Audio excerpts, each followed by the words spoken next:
सातत्याने आपण लोकसभेच्या नंतर पाहिलं की 70 ते 80 लाख मतदार वाढलेले दिसत आहेत. स्वतः निवडणूक आयोग म्हणतोय की विधानसभेला दुपारी 4च्या नंतर 60 ते 70 लाख मतदारांनी मतदान केलं.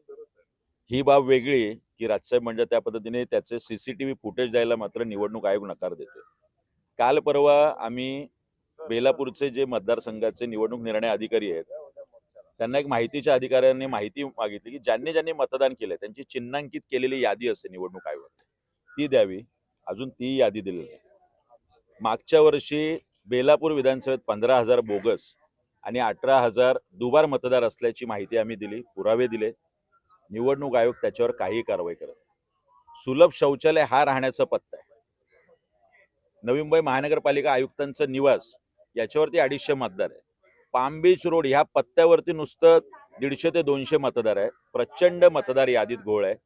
येणाऱ्या स्थानिक स्वराज्य संस्थेच्या निवडणुका एक सर्वसामान्य आणि सातत्याने काम करणाऱ्या कार्यकर्त्यांनी कशा लढायचा हा मुळात प्रश्न आहे. त्यामुळे या मतदार यादी जोपर्यंत स्वच्छ होत नाही तोपर्यंत निवडणुका घेऊ नका. आणि या खोट्या मतदार यादी विरोधातल्या हा 1 तारखेचा मोर्चा आहे.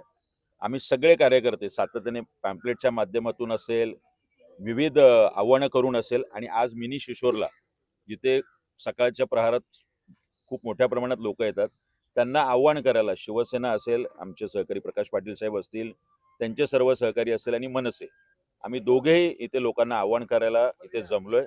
मानवी साखळी आम्ही केली आणि 1 तारखेच्या मोर्चाला या सगळ्या खऱ्या मतदारांनी खूप मोठ्या संख्येने उपस्थित राहावं अशी विनंती करतो. मदतची कशी तयारी असेल? नाही, आम्ही मोठ्या प्रमाणात खरं म्हणजे तर बसेस आणि कार होत्या, पण राजसाहेबांनी आवाहन केलं की ट्रेनने यावं जेणेकरून तिथे यायला लोकांना सोपं पडेल. सिऊड मध्यवर्ती कार्यालय आहे, इथून आम्ही मोठ्या संख्येने सिऊड स्टेशन ते CST असा प्रवास करणार आहोत. कमीत कमी 4 ते 5,000च्या संख्येने मनसेचे कार्यकर्ते, पदाधिकारी आणि मतदार असतील, तेवढ्याच मोठी संख्या शिवसेनेची सुद्धा आहे.